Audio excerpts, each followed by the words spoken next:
warahmatullahi wabarakatuh. Balik lagi di channel gua, Rizky Ari Gunawan Channel. Buat kalian yang belum subscribe, silahkan subscribe. Semoga tema-tema gua atau pendapat gue itu bermanfaat buat kalian. Mohon maaf, hampir kurang lebih 1 minggu gua nggak buat video tentang pendapat gua karena gua kemarin itu pulang kampung kurang lebih 4 hari, jadi benar-benar nggak bisa upload. Dan kemarin akhirnya gue upload video pertama tentang sinematografi. Itu perjalanan gue dari Jakarta ke Kebumen dan balik lagi ke Jakarta.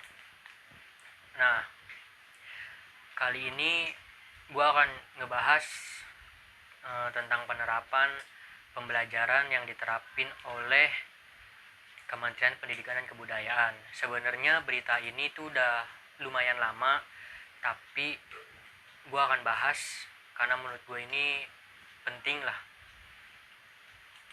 Yang akan gue bahas adalah sekolah itu akan dibuka, tapi ada persyaratannya. Persyaratan itu adalah sekolah ini bertempat di daerah atau wilayah yang zona hijau.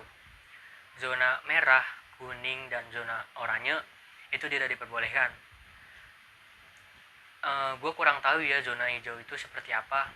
Mungkin ada orang bilang sih zona hijau itu belum sama sekali kena covid atau gimana. Tapi kalau menurut gue, itu pendapat gue adalah zona hijau mungkin ada coronanya, ada yang kena positif corona nih, tapi dia udah ibaratnya tuh udah bersih lah, udah beberapa hari atau beberapa minggu itu udah nggak ada positif COVID-19. Dan ada yang menurut gua kurang setuju karena gini, universitas atau perguruan tinggi itu belum dibuka, atau bisa dibilang tetap pakai kuliah daring atau kuliah online. Ya menurut gue, kalau gue pribadi nggak setuju. Gue bener-bener nggak setuju. Kenapa gue bilang nggak setuju? Bahwa ketika gue pakai Zoom atau ketika gue pakai website atau aplikasi lainnya, menurut gue bisa dibilang efektif, bisa dibilang nggak efektif sih. 50-50. Kenapa? 20 ya, kalau pakai Zoom oke lah efektif karena pengganti dari tatap muka, jadi dosen bisa melihat muka-muka atau wajah-wajah dari mahasiswanya. Dan untuk website kalau menurut gue itu 20% 20% aktif, 80% pasif tuh. Nah, kenapa gue bilang gitu? Karena gue mengalaminya ketika dosen udah memberikan materi dan mereka meminta pendapat atau meminta sebuah statement, hanya beberapa orang yang berkomentar tuh. Mungkin sesekali, tapi setelah itu hanya beberapa orang aja dan sisanya itu menghilang gitu. Ini menurut gue nggak efektif. Tapi kalau pakai Zoom oke lah, bisa dibilang ada kemungkinan besar efektif. Nah, gue akan balik lagi ke pembahasan yang pertama, bahwa sekolah akan dibuka pada bulan Juli, tapi dengan syarat wilayah itu zona hijau. Nah, kalau yang SD, gue lihat di berita bahwa SD itu tidak diperbolehkan.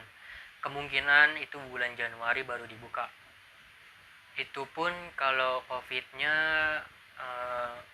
ya nggak meningkat parah lah tuh. Karena gini, kalau SD menurut gue pun riskan, fatal lah.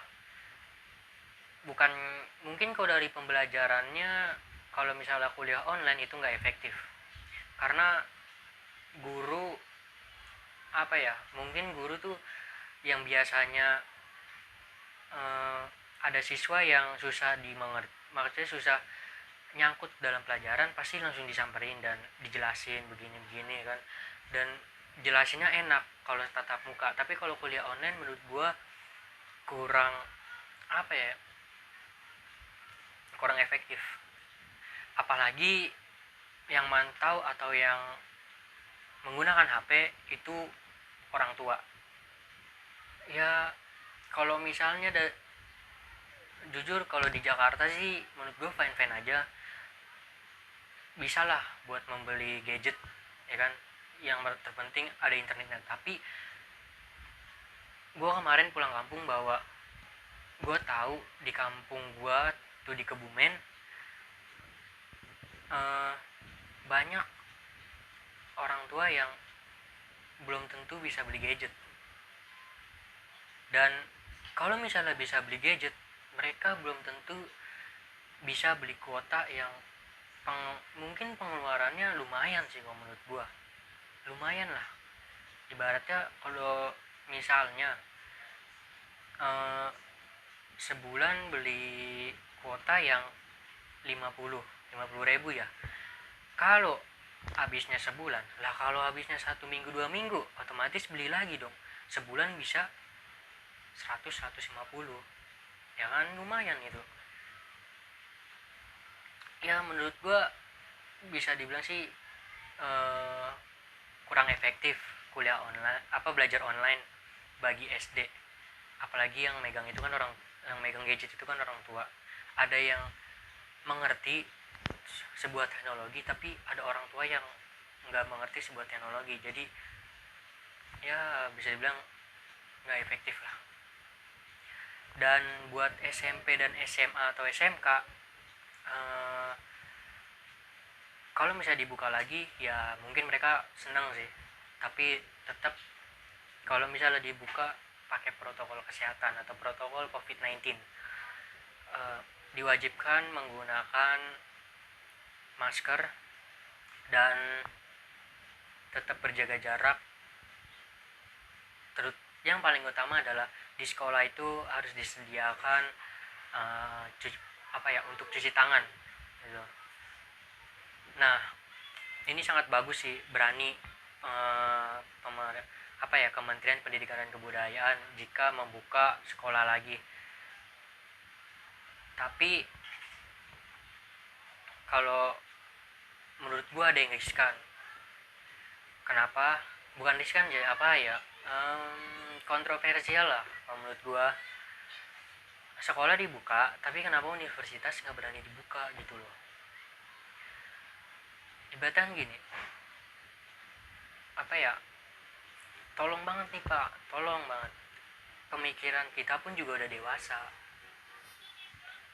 Pemikiran kita tuh udah dewasa Pak, yang sebagai mahasiswa. Kenapa nggak berani buat ngebuka gitu? Toh kita juga bisa kok buat jaga jarak. Kita bisa buat pakai masker. Kenapa nggak bisa? Gitu loh. Kita tahu kok COVID itu bahaya. Tapi kan gini, jangan takut lah gitu, jangan takut. Yang penting kan kita sebagai mahasiswa pun juga waspada gitu. Kalau mau buka ya buka aja universitas. Toh jujur gue pribadi kalau kuliah online lagi ya menurut gue nggak suka aja. Kenapa?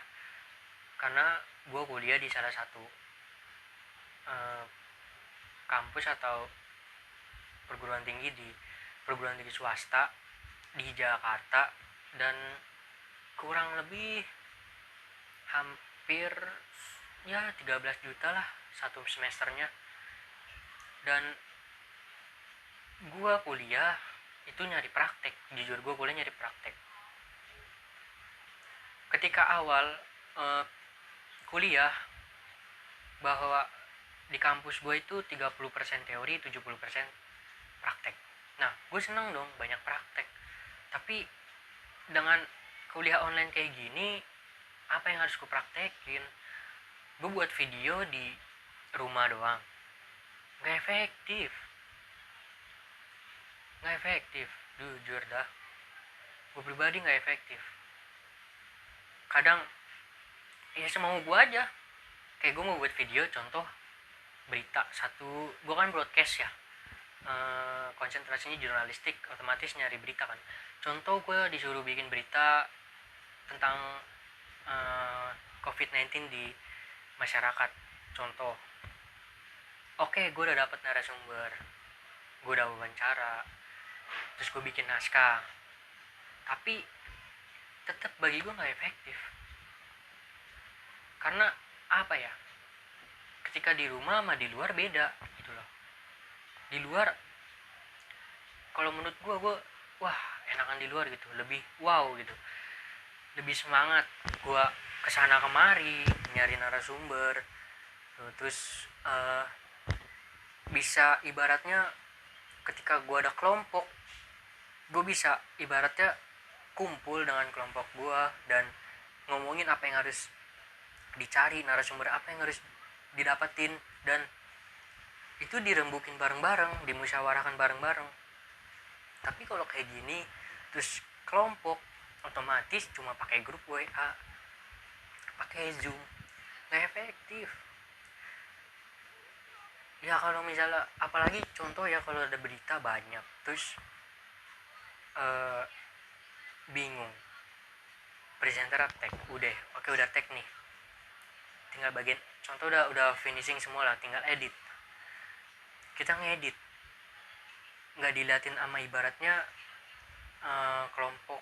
kelompok kita gitu ya, hasilnya seadanya. Jadi ini mereka nih ya udah percaya nama editornya, begitu. Hasilnya jelek atau enggak ya udah, karena karena gini, kalau misalnya ngedit terus minta koreksi, kirim dulu, ada yang salah nih, terus udah giniin, terus tiba-tiba ada kesalahan lagi, gini lagi.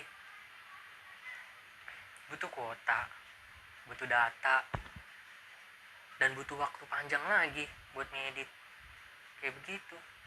Menurut gue bener-bener gak enak ya. Gue harap sih Kementerian Pendidikan dan Kebudayaan